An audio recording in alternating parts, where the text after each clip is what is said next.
Hello and welcome to Ninja Prep. This is Kapil Goyal, your educator and mentor for PG physics. तो HPSC और MPPSC assistant professor 2025 के exam finally होने वाले हैं कल, यानी कि 29 ऑफ मई को एचपीएससी असिस्टेंट प्रोफेसर का एग्जाम होने वाला है। फिर चाहे वो केमिस्ट्री का हो चाहे वो फिजिक्स का हो, दोनों ही जो सब्जेक्ट्स है इसके एग्जाम पोस्टपोन्ड हो गए थे due to Pakistan India war, जो कि कल होने वाला है। इसी तरह से एमपीपीएससी असिस्टेंट प्रोफेसर का एग्जाम जो कि 1 जून को होने वाला है। सबसे पहले तो जो भी एस्पिरेंट्स हैं, चाहे वो एचपीएससी के हैं, चाहे वो एमपीपीएससी के हैं, और चाहे वो किसी भी सब्जेक्ट के हैं, सभी को मेरी तरफ से बेस्ट विशेस, सभी को मेरी तरफ से बेस्ट ऑफ लक।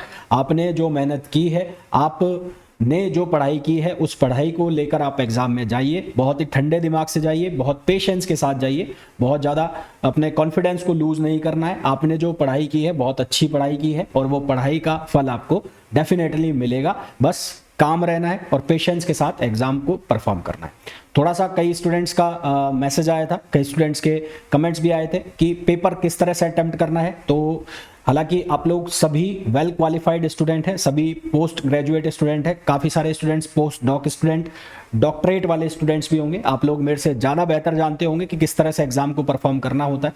फिर भी किन्हीं बच्चों को लगता है कि मुझे बताना चाहिए, तो मैं बता देता हूँ।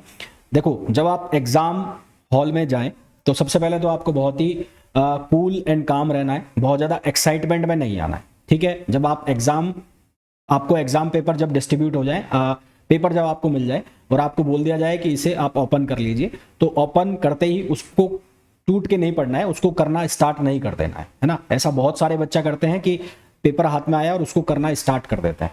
ऐसा नहीं करना है। पहले क्या करना कि वो अब कितने भी क्वेश्चन का पेपर हो, चाहे वो 100 क्वेश्चन वाला पेपर हो, चाहे वो 200 क्वेश्चन वाला पेपर हो, शुरू के 10 मिनट से 15 मिनट तक एक बार उसको देख लेना, ठीक है। मैं इसलिए ऐसा बोल रहा हूं कि जब आप उसको देखोगे, यानी कि जब 1 से 100 क्वेश्चन मान लेते हैं कि जब उन 1 से 100 क्वेश्चन को देखोगे, तो जब आप देखते हुए चलोगे तो उसमें से काफी सारे क्वेश्चन आपको ऐसे दिखेंगे जो आपको आते होंगे, देखते ही आप जिनका आंसर लगा सकते होंगे। डेफिनेटली आपको ऐसे क्वेश्चन मिलेंगे यदि आपने पढ़ाई की हुई है। तो नहीं की है तो मैं भी उस केस में कुछ नहीं कर सकता, कोई भी उस केस में कुछ भी नहीं कर सकता।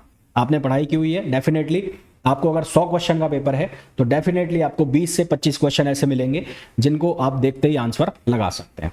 तो वो 10 से 15 मिनट में वो आपने 15 से 20 क्वेश्चन कर दिए। हो सकता है कि उसमें आपको टफ क्वेश्चन भी दिखे, तो वो टफ क्वेश्चन सभी के लिए टफ क्वेश्चन होगा, उसको एक्सेप्ट कर लेना है, टफ है। उसके ऊपर आपको कोई अपने ईगो के ऊपर नहीं लेना है कि इसको मेरे को करना है, उसको बाद के लिए रख देना। ईगो पे भी लेना है तो उसके लिए बाद के लिए रख देना।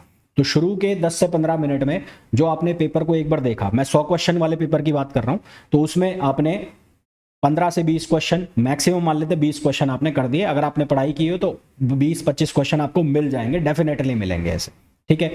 फिर जब आप ये एक्सरसाइज कर रहे होंगे तो उसमें आपको दिखेगा कि कुछ क्वेश्चंस ऐसे होंगे, और वो क्वेश्चंस के नंबर होंगे करीबन 20 से 30 ऐसे क्वेश्चन आपको दिखेंगे जहां आपको ये लगता होगा कि इसमें ये फॉर्मूला लगेगा, इसमें मैं थोड़ा सा काम करूंगा, ये फॉर्मूला लगा के ये क्वेश्चन हो जाएगा। काम करूंगी थोड़ा सा, इसमें कैलकुलेशन करूंगा तो ये क्वेश्चन मेरे से हो जाएगा।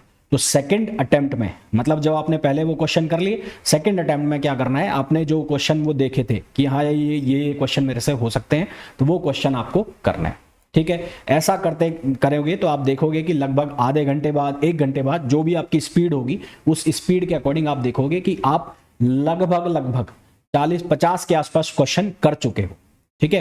फिर काफी सारे क्वेश्चंस ऐसे होंगे जिनमें आपको थोड़ा सा दिमाग लगाना पड़ेगा, वो दिमाग आपको लगाना है और वो क्वेश्चन करना है। अगर आपके पास टाइम पड़ा हुआ है, सफिशिएंट टाइम पड़ा हुआ है, तो फिर उसमें वो क्वेश्चन करिए। ऐसा हो सकता है कि जब आप शुरू में क्वेश्चन सॉल्व कर रहे हो, शुरू के आपको 20-25 क्वेश्चन, हो सकता है कई बार ऐसा होता है कि जानबूझ के जो पेपर सेटर है वो शुरू के क्वेश्चन टफ डालता है। तो जब आप पेपर को देख रहे हो तो आपको ऐसा लग रहा हो कि यार ये तो सारे टफ है, इसमें मेरे को कुछ नहीं आ रहा है, या मैं क्या करूंगा। तो ऐसा कई बार होता है कि शुरू के 10-15 क्वेश्चन, 15 से 20 क्वेश्चन भी टफ होते हैं, वो जानबूझकर डाले जाते हैं ताकि आप अपना कॉन्फिडेंस लूज करो। तो वहां पे वो टेम्परामेंट ही चेक किया जाता है ना। तो वो टेम्परामेंट लूज नहीं करना है। हो सकता है कि 20 के बाद वाले जो क्वेश्चन है, 20 से 50 तक जो क्वेश्चन है वो सिंपल क्वेश्चन हो, क्योंकि जो पेपर सेट होता है उसमें तीनों तरह के क्वेश्चन मिलेंगे आपको। बहुत सिंपल क्वेश्चन भी मिलेंगे, मॉडरेट लेवल के क्वेश्चन भी मिलेंगे, और बहुत ही टफ क्वेश्चन भी आपको उसमें मिलने वाला है। तो वो पेपर को मैं जो कह रहा हूँ कि शुरू से मैं आपको शुरू में भी कहा कि उस पर टूट के नहीं पढ़ना है, उसको एक बार देख लेना है। अगर शुरू में आपको टफ क्वेश्चन दिखे तो 10-15 क्वेश्चन आपको टफ दिखे शुरू के, आपको लग रहा है कि टफ है, तो वो सबके लिए टफ है, वो आपके लिए नहीं है, वो जानबूझकर ऐसा सेट किया हुआ है। तो आगे से स्टार्ट कर दो। हो सकता है कि ऑफलाइन पेपर हो तो आपके अलग अलग कोड्स हैं, ABCD कोड है, तो ए कोड वालों के शुरू में सिंपल क्वेश्चन रखे हों, फिर बीच में टफ हो जाए, तो वो बीच में टफ हो जाए तो उनके लिए भी यही कहानी, उनको छोड़ के आगे बढ़ जाओ। मतलब कहने का मेरा मतलब यही है, जो शुरू में आपने एक बार पेपर को पूरा देखा तो उससे आपको ये एनालिसिस हो जाता है कि कौन से क्वेश्चन मेरे से एक बार में हो गए, कौन से क्वेश्चन को मैं दूसरी बार में कर लूंगा, और कौन से क्वेश्चन पे थोड़ा सा ज्यादा एफर्ट करूंगा तो वो हो जाएंगे। और जो टफ है वो पूरी दुनिया के लिए टफ है। आपके पास लास्ट में टाइम बचा है तो उसके साथ खूब कुश्ती लड़ो, उसके साथ खूब खेल कूद करो, अपने को चैलेंज करो कि इस क्वेश्चन को मेरे को करना ही है। अगर आपके पास टाइम है तो, अगर नहीं है तो उससे कोई कुश्ती लड़ने की आपको जरूरत नहीं है, वो सबके लिए टफ है, भले ही घर आके उसको कर लेना। एग्जाम में ये काम मत करना। क्यों ऐसा क्वेश्चन जानबूझ के डाला जाता है? ठीक है, सरकारी नौकरी वाला एग्जाम है, तो उस एक क्वेश्चन के चक्कर में अपने अगले 4-5 क्वेश्चन मत छोड़ देना। और फिर मैं यही कहूंगा कि ज्यादा क्वेश्चंस के चक्कर में मत पड़ना। अभी 1-2 दिन, चाहे MPPSC वाले हो, HPSC वालों को तो मैं यही कहूंगा कि फॉर्मूला रिवाइज कर लो। बस जो फॉर्मूला हैं, जितने भी हैं, वो फॉर्मूला रिवाइज कर लो। कुछ इंपॉर्टेंट टॉपिक्स जो आपको लगते होंगे वो देख लो। आपके जो नोट्स होंगे, जो शॉर्ट नोट्स अगर बनाए होंगे तो वो देख लो। सेम कहानी MPPSC वालों के साथ है, अपने शॉर्ट नोट्स वगैरह हैं कुछ, वो देख लो। फॉर्मूला है वो देख लो। आपके जो स्ट्रॉन्ग सब्जेक्ट है उन पे थोड़ा सा काम और कर लो। तो इन्हीं शब्दों के साथ अपने जो शब्द है उनको मैं विराम दूंगा, और वापस से एक बार सभी को मेरी बेस्ट विशेज। आपने जो भी पढ़ाई की है वो डेफिनेटली आप लोगों के काम आने वाली है। और